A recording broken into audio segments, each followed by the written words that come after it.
कभी सोचा है कि भारत के संविधान में कुछ ऐसी बातें हैं, कुछ ऐसे हिस्से हैं जिन्हें सरकार भी नहीं बदल सकती। आज हम इन्हीं की पड़ताल करने वाले हैं, संविधान के इस अटूट हिस्से की। चलिए शुरू करते हैं। ये बात सुनने में कितनी बड़ी लगती है ना? और यही हमारे आज के पूरे विश्लेषण का सेंटर पॉइंट है कि जब देश के सबसे बड़े, सबसे मौलिक दस्तावेज की बात आती है ना, तो सरकार की शक्ति की भी एक सीमा होती है। तो यहाँ एक सवाल उठता है।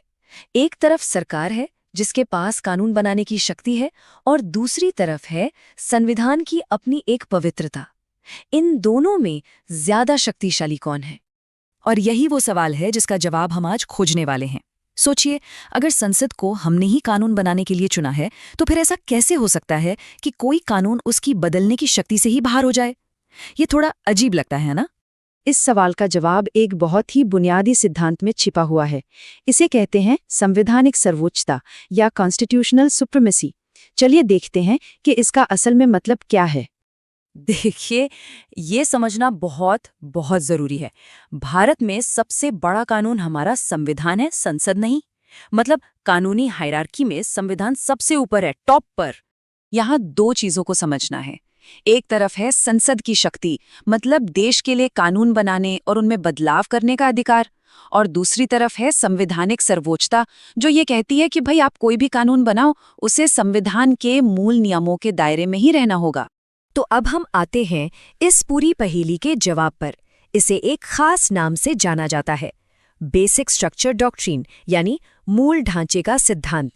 तो ये मूल ढांचे का सिद्धांत है क्या चीज? देखिए, ये न्यायपालिका का दिया हुआ एक सिद्धांत है। ये कहता है कि संविधान की कुछ बुनियादी, एकदम कोर विशेषताएं हैं, जिन्हें संसद भी अपने संशोधनों से बदल या खत्म नहीं कर सकती।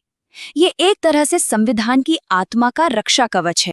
तो सवाल उठता है कि आखिर ये कौन से स्तंभ है जिन्हें बदला नहीं जा सकता? चलिए अब इनके बारे में जानते हैं। ये हैं हमारे संविधान की नींव के पत्थर: लोकतंत्र, धर्मनिरपेक्षता, संघवाद, न्यायिक समीक्षा, मौलिक अधिकारों का जो सार है वो, समानता और कानून का शासन।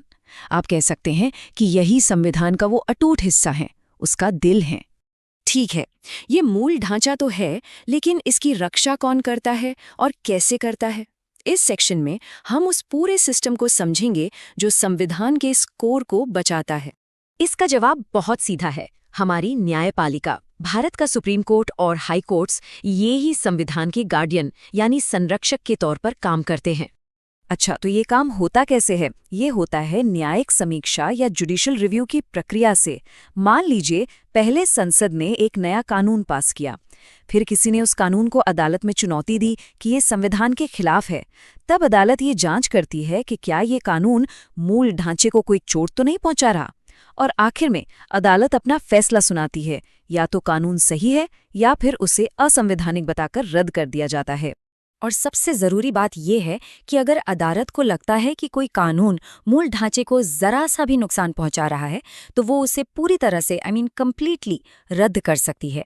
ये न्यायपालिका की वो ताकत है जो संविधान की रक्षा करती है।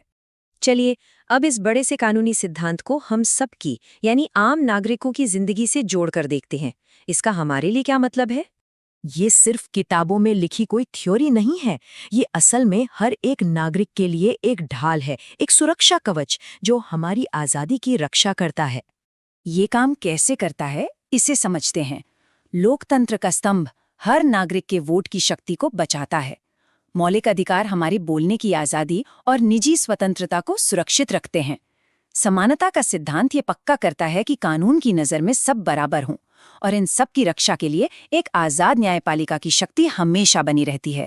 आखिर में ये याद रखना बहुत ज़रूरी है कि संविधान सिर्फ एक किताब नहीं है, ये हमारे देश की आत्मा है, और ये जो मूल ढांचे का सिद्धांत है वो इसी आत्मा की रक्षा करता है। तो हम आपको इसी सवाल के साथ छोड़े जाते हैं।